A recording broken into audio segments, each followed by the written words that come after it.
காலை நேர பிரதான செய்திகளின் ஊடாக நர்மதா சிறில் முதலில் தலைப்பு செய்திகள். மண் சரிவு அபாயம் 3 மாவட்டங்களுக்கு மஞ்சள் எச்சரிக்கை விடுக்கப்பட்டுள்ளது. மாற்றுத்திறனாளி பல்கலைக்கழக மாணவர்களுக்கு கிடைக்கப் போகும் கொடுப்பனவு. ஈரானின் அணுசக்தி மூலப்பொருட்களை அளிக்கிறது அமெரிக்கா இன்றும் அதிரடி முழக்கம். இனி விரிவான செய்திகள். 3 மாவட்டங்களுக்கு மண் சரிவு மஞ்சள் எச்சரிக்கை விடுக்கப்பட்டுள்ளது. தேசிய கட்டட ஆராய்ச்சி நிறுவனத்தினால் இன்று மாலை 4 மணி முதல் நாளை மாலை 4 மணி வரை செல்லுபடியாகும் வகையில் 3 மாவட்டங்களில் உள்ள பல பிரதேச செயலக பிரிவுகளுக்கு 1ஆம் கட்ட மஞ்சள் மண்சரிவு முன்னெச்சரிக்கை விடுக்கப்பட்டுள்ளது. கடந்த 24 மணித்தியாலங்களில் பெய்த மழை வீழ்ச்சி 75 மில்லிமீட்டரையும் மண் நீர் குறியீடு 100 மில்லிமீட்டரையும் தாண்டியுள்ளதால் மழை தொடரும் பட்சத்தில் மண்சரிவு சாய்வுகள் இடிந்து விழுதல், பாறைகள் விழுதல் மற்றும் தரை உள்ளிறக்கம் போன்ற அபாயங்கள் ஏற்படக்கூடும் என எச்சரிக்கப்பட்டுள்ளது.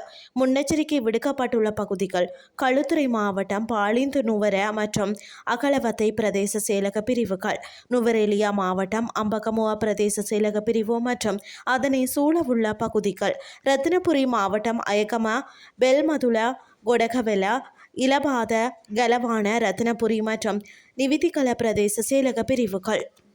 மாற்றுத்திறனாளி பல்கலைக்கழக மாணவர்களுக்கான ரூபாய் 5000 உதவித்தொகையை வழங்க தொடங்கியுள்ளதாக பல்கலைக்கழக மானியங்கள் ஆணைக்குழு தெரிவித்துள்ளது.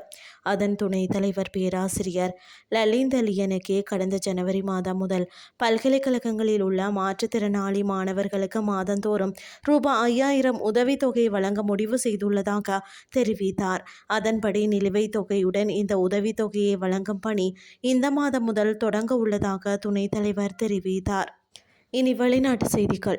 ஈரானில் உள்ள அணுசக்தி மூலப்பொருட்களை அமெரிக்கா பெற்று அவற்றை அளிக்க உள்ளதாக அமெரிக்க ஜனாதிபதி டொனால்ட் ட்ரம்ப் தெரிவித்துள்ளார். அமெரிக்காவுக்கும் ஈரானுக்கும் இடையே அமைதி ஒப்பந்தத்திற்கான பேச்சுவார்த்தைகள் இறுதிக்கட்டத்தை எட்டியுள்ளன. இந்த சூழலில் அவர் மேற்படி விடயத்தை குறிப்பிட்டுள்ளார். இது குறித்து அவர் மேலும் தெரிவிக்கையில், சூழல் முற்றிலும் வழமைக்கு திரும்பிய பின்னர் அமெரிக்கா ஈரானுக்குள் சென்று அங்கிருக்கும் அணுசக்தி மூலப்பொருட்களை பெற்றுக்கொள்ளும் என குறிப்பிட்டுள்ளார். அந்த அணுசக்தி மூலப்பொருட்களை ஈரானிலோ அல்லது அமெரிக்காவிலோ வைத்து செறிவூட்டல் தன்மையை குறைத்து முழுமையாக அளிப்போம் எனவும் அவர் தெரிவித்துள்ளார். எதிர்காலத்தில் ஈரானுடனும் ஒட்டுமொத்த மத்திய கிழக்கு நாடுகளுடனும் இணைந்து பணியாற்றுவதை நாங்கள் எதிர்நோக்கியுள்ளோம் எனவும் அவர் தெரிவித்துள்ளார்.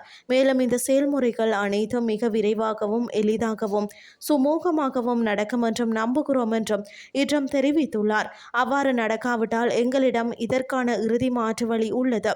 ஆனால் அதனை மீண்டும் ஒருமுறை பயன்படுத்த வேண்டிய தேவை ஏற்படாது என நம்புகிறேன் என்றும் ட்ரம்ப் எச்சரிக்கும் தொனியில் தெரிவித்துள்ளார்.